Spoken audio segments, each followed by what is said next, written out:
રઘુભાઈ કેમ છો? આયો ભાઈ આયો. કા ભાઈ કેમ ફૂલો પીડ્યો? અરે રઘુભાઈ મેં કીધું હાલ ને રઘુભાઈ પાસે જાઓ. ફૂલો તો એ માટે પડ્યો છું કે તમારો છોકરો ઓલો ગલ્લે ઉભી જોયો.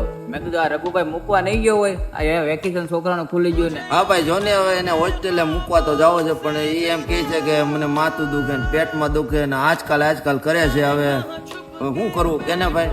રઘુભાઈ છોકરાના બાના હોય, છોકરા તો બાના કાઢ્યા કરે, આપણે મૂકી આવવાના હોય. થોડુંક છોકરામાં ધ્યાન ધરો. તમે તો ખેતીમાં તમારી જિંદગી પૂરી કરી નાખી, તો તમે છોકરાને શું કામ જિંદગી બગાડો? કાલ ભલે ગમે તારે મારે છે ને કાલ તો મૂકી આવો છે, ગમે એ ભલે બોલે ગમે રોવા ભલે મળતો મારીને મૂકી આવે. બરોબર છે, એમ કરો ને પછી તો જ હાલ છે. હાલ તો હું જાઉં. જા તારા છોકરા હોસ્ટેલે હોય છે, આજ ગમે એ થાય હોસ્ટેલે મોકલી જ દેવો છે.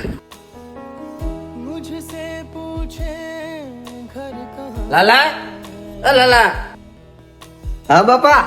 હું કેમ જતું અત્યારે? બાપા મને છે ને માથું બહુ દુખે છે ને ચક્કર બહુ આવે. મારે છે ને તારા સાહેબ ના ઘડીએ ફોન આવે છે કે હવે તમારો છોકરો કેદી આવશે? આજ 2 દી છે, તો હજી હોસ્ટેલ હજી નથી સામાન ભેરો જ તે. નહીં બાપા આપણે છે ને કાલ વિયા જાવ. તારા છે ને આ રોજના નાટક છે.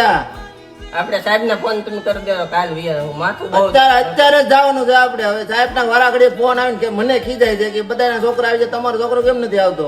બાપા આજનો દી છે ને રહેવાય ગયો. આજ છે ને મને બહુ માથું દુખે. આપણે કાલ હું પાકું વિયો જાય. બસ કાલ વિયો જાય. બસ આજ છે ને હું તારી વાત સાંભળું છું, પછી કાલ તારું નવું નાટક ન આવવું જોઈએ. અને પછી છે ને હોસ્ટેલે કાલે પૂગવાનું છે 10 વાગે.